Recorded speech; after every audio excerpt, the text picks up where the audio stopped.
E em vídeo divulgado nas redes sociais, Ana Cristina Vale, ex-mulher do deputado Jair Bolsonaro, atacou a Folha de São Paulo e negou ter sido ameaçada de morte pelo seu ex-marido. O jornal garantiu que um telegrama do Itamaraty de julho de 2011 registrou que Ana Cristina afirmou então ter sido ameaçada por Bolsonaro por volta de 2009 e que por isso ela teve que deixar o Brasil. Vamos assistir ao vídeo, Andrezão. Boa noite. Sou Cristina Bolsonaro, ex-esposo do nosso presidenciável Jair Bolsonaro. Venho aqui muito indignada desmentir a suja Folha de São Paulo, aonde publica que o Jair me ameaçou de morte. Nunca!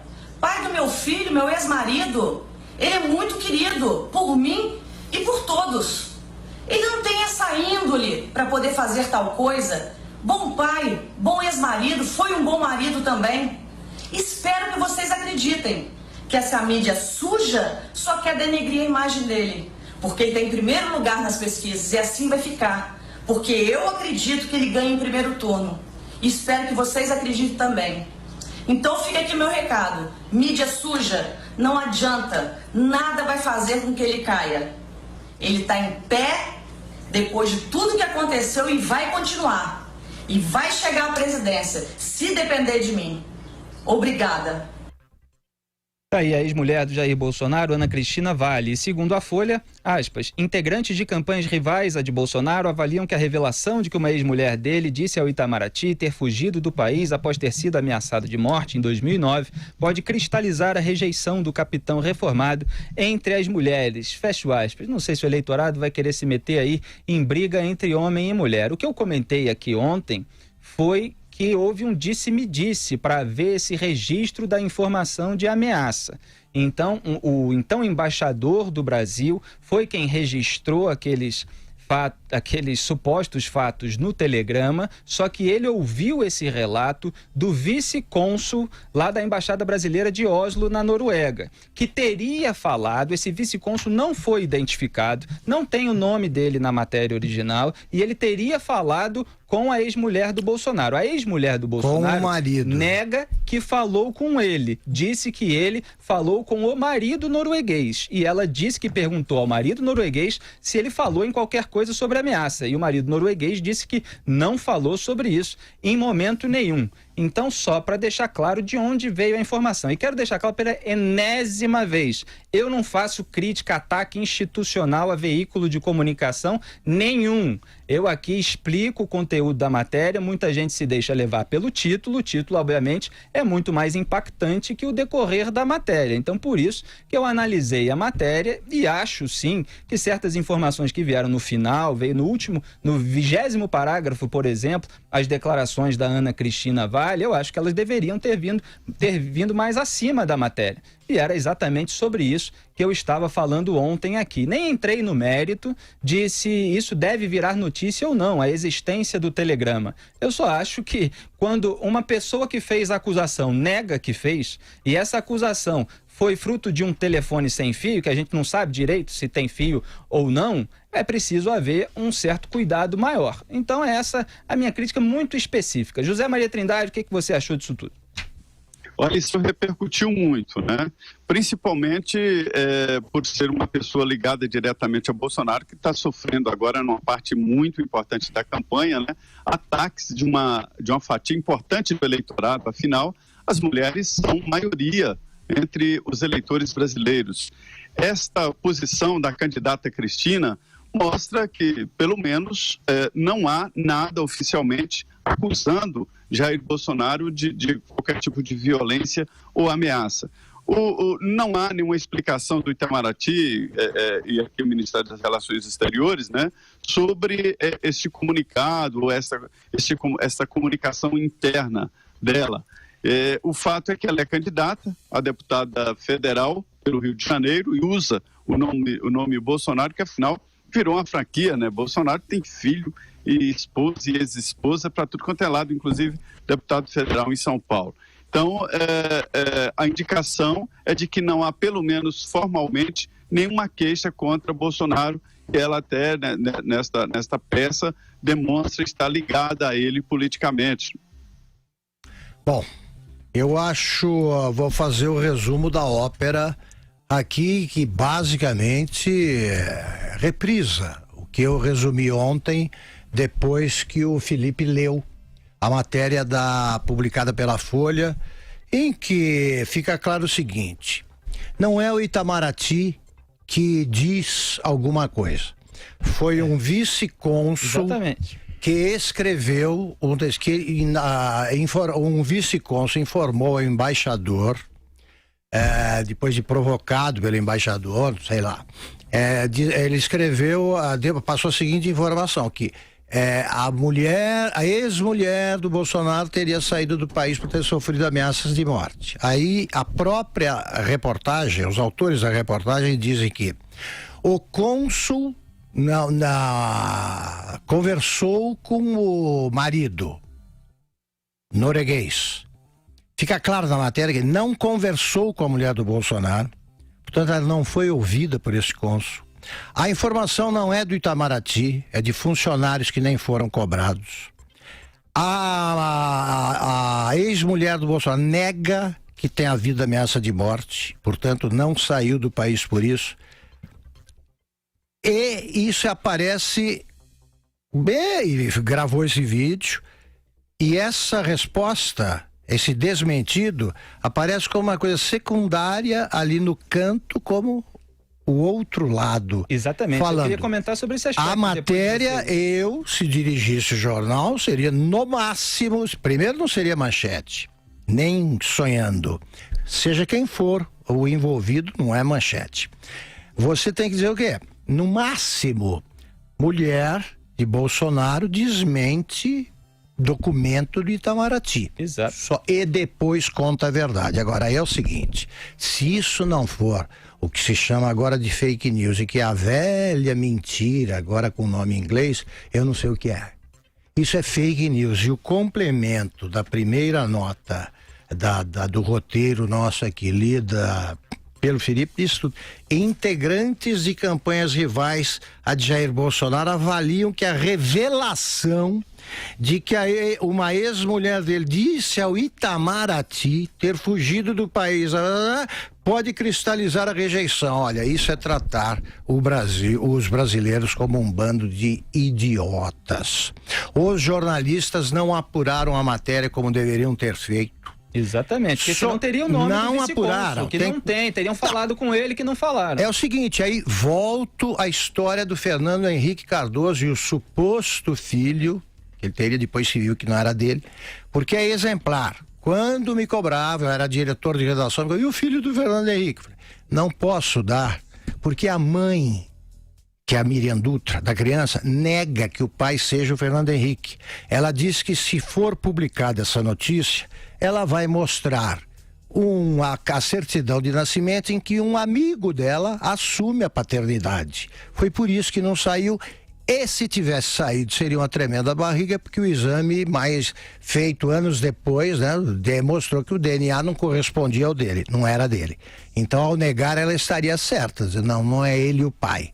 Pois bem, não se deu nada sobre o Fernando Henrique, também sobre isso. Agora, uma ameaça de morte, que não tem autoria, assim, a denúncia sobre uma ameaça de morte, que não mostra quem é o denunciante, não aparece. É tida como uma verdade, que pode influenciar a campanha eleitoral, se os brasileiros forem tão ingênuos, e que é uma notícia jornalisticamente criminosa. Eu não daria isso como diretor de redação de jeito nenhum. Eu acho que há 12 dias da eleição, que era ontem, né? Hoje são 11, é preciso ter mais cuidado com manchete, porque as manchetes estão sendo usadas pelos políticos no seu tempo de TV, nas suas propagandas, e a manchete não condiz muitas vezes com a realidade. Quer dizer, tem manchete que fala da declaração de alguém e não tem aspas da declaração de alguém, e a manchete está distorcendo a declaração. Isso está acontecendo na imprensa, não estou falando desse caso específico. É uma falsidade que foi divulgada, é falso. Então, essa história não existe. É preciso tomar realmente muito cuidado, Augusto. E o que você falou sobre o outro lado, eu queria chamar a atenção sobre esse aspecto, porque muitas vezes assim, o Ministério Público Federal faz uma denúncia, aí a imprensa vai lá, relata a denúncia e diz outro lado. Aí aqueles acusados pelo órgão oficial, Ministério Público Federal, dão toda a sua alegação, tem o espaço no final da matéria para os advogados. Isso é uma coisa. Agora, a Ana Cristina Vale, ela não é acusada. Ela é a pessoa que teria feito a acusação. E ela está dizendo que não fez a acusação. Como é que isso é posto no 20º parágrafo como outro lado? Se é o lado dela. Então é óbvio que essa informação tem de vir acima. Ou ela vem no título, ou ela vem no subtítulo e já com muita generosidade no primeiro parágrafo. Agora não, a matéria é construída de uma maneira... Jamais como manchete, não é manchete. Você descobre que a mulher desmentiu, sendo que na matéria ela nem diz claramente que nunca fez a ameaça. Ela teve que dizer depois para o Correio Brasiliense e depois fazer um vídeo para a internet. Então eu faço essa crítica específica. Sim, a matéria, como ela foi construída, acho uma irresponsabilidade. Agora, é óbvio, a gente usa aqui no programa notícias, informações da Folha de São Paulo todos os dias, do Jornal Globo, do Estadão. É claro que em todos os veículos de comunicação há um monte de acertos, há repórteres competentes, a gente comenta aqui diariamente as notícias. Agora, isso não pode impedir a gente de fazer críticas a matérias específicas. Zé Maria Trindade. Felipe, ela admite que houve dificuldades, houve brigas, divergências, e é natural, numa separação, se tivesse tudo bem, não tinha separação, todo mundo continuava exatamente juntos, né? O que ela nega exatamente é a ameaça de morte, essas coisas.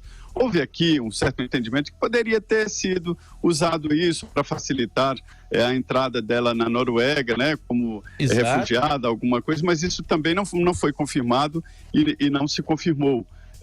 E a demonstração de que a coisa está certa, de que ela mantém uma boa relação com ele, defende, inclusive, o Bolsonaro, né, e é candidata usando o nome dele. Legal, Zé Maria Trindade. Então, acabou de sair uma notícia que complementa o que a gente já discutiu aqui hoje. Vou registrar no site O Antagonista. A cúpula do Itamaraty identificou um oficial de chancelaria como responsável pelo vazamento do telegrama do embaixador Carlos Henrique Cardim a respeito da disputa entre Jair Bolsonaro e sua ex-mulher Ana Cristina Vale pela guarda do filho Renan. O funcionário responderá a um processo disciplinar e corre risco de ser exonerado do serviço público. Obviamente, a imprensa, quando recebe esse tipo de material, avalia o que faz, né, Augusto Nunes? Agora, um oficial que vaza, ele está sujeito, evidentemente, a um processo disciplinar. É absolutamente natural que isso aconteça. Claro, olha aqui. É aquilo que eu falei ontem, né, sobre esses comunicados. São comunicados internos. Saiu na matéria como reservado. Como? Só registrando que na matéria mesmo ele tinha saído como reservado. Esses comunicados ficaram muito famosos aí no vazamento dos comunicados internos das representações externas dos Estados Unidos, provocou uma crise internacional até, e são avaliações de pessoas ali, e impressões, não são documentos oficiais e por isso secretos, são impressões e avaliações. Olha aqui, hoje passou por mim um material envolvendo um colégio de São Paulo. É o que eu até encaminhei aqui para o nosso Cleiton Obinho. O que nós estamos fazendo? Verificando conferindo a veracidade. Primeira coisa, tá uma troca de uma sequência de posts aqui e ali, nem vou entrar no assunto para não ser leviano, mas nós estamos vendo, porque é só mais um documento. Você tem de pegar isso aí e transformar em pauta, não em reportagem. E só registrar mais uma coisa... É o que a gente faz todo dia. Exatamente, porque muita gente vem comentar em rede social e tal e quer concluir. Eu sempre digo, e disse, aliás, ontem no Twitter, que eu defendo os fatos e os limites do que se pode concluir a partir deles. E vem algumas pessoas dizer, mas a ex-mulher do Bolsonaro mentiu. Olha, primeiro, os fatos disponíveis não dão margem a essa conclusão. Isso pode, por hipótese, ter acontecido. Ela mentir que não fez a acusação, mas na verdade ela fez. Por hipótese, isso poderia ter acontecido. Agora, acontece que a gente não tem a gravação da suposta conversa que ela diz que não teve com o vice-cônsul que teria depois passado a informação para esse embaixador, o Carlos Henrique Cardim. E esse vice-cônsul que passou essa informação não foi identificado nas matérias, não ganhou nome e não se declarou aí publicamente a respeito do que possa ter acontecido. Então tem o relato atual dela, dizendo que só falou esse vice-cônsul com o marido norueguês dela e que, segundo ela, perguntou para o marido e o marido disse que não falou nada disso. Então nem ela nem o marido falaram. Essa é a alegação presente. Então não dá para concluir que ela está mentindo e a gente não tem. O que eu chamo a atenção é que o registro do telegrama foi feito por um embaixador que ouviu de outro que teria conversado com outra pessoa. Então é uma origem indireta, sem nenhuma prova de que aquilo aconteceu e sem nenhum desdobramento. Quer dizer, quando uma pessoa é ameaçada de morte, o que se espera é que se faça uma queixa e tal, e não houve isso. Então, a gente levanta a suspeita e, na verdade, fala sobre a construção da matéria que levou a uma conclusão que poderia ter sido evitada se tivesse sido construída já com as alegações da ex-mulher. Mas aí é na análise de cada um. Eu estou aqui constatando os fatos e volto a dizer, os limites do que se pode concluir com os elementos disponíveis. Olha aqui, Felipe, 99 em 100 desses que fazem esse tipo de cobrança, não, mas a mulher pode ter mentido, etc., são eles os cravam mesmos... Vezes, eles dizem, né? São os mesmos que, diante de 300 depoimentos, acusações, Exato. provas materiais, tal, por exemplo, demonstrando, por exemplo, que o sítio é do Lula, ou que o triplex pertenceu ou pertence ao Lula, sei lá. Então, tudo demonstrado. Eles vêm, cadê a prova? Cadê a prova? Esses caras, se o Lula aparecer, assassinasse alguém a tiros na frente de 100 pessoas, esse pessoal ia exigir que o morto ressuscitasse para falar, foi ele sim que atirou em mim. Agora eles acham que está resolvido um caso pela suposição que eles fazem. Não, no vídeo, que é uma coisa palpável, visível, ela está mentindo. Ela disse a verdade num depoimento que não tem registro. Aí fica difícil. Zé Maria, quer complementar alguma coisa? Não, eu acho que esse assunto já foi debatido e explicado. E ficou a mensagem e a contramensagem. E as pessoas decidem aí que sentido tomar. É isso aí. Agora, eu acho que é isso que Augusto falou. Tudo pode ser pauta, nem tudo vira reportagem ou uma publicação de um jornal, rádio ou televisão. Exatamente.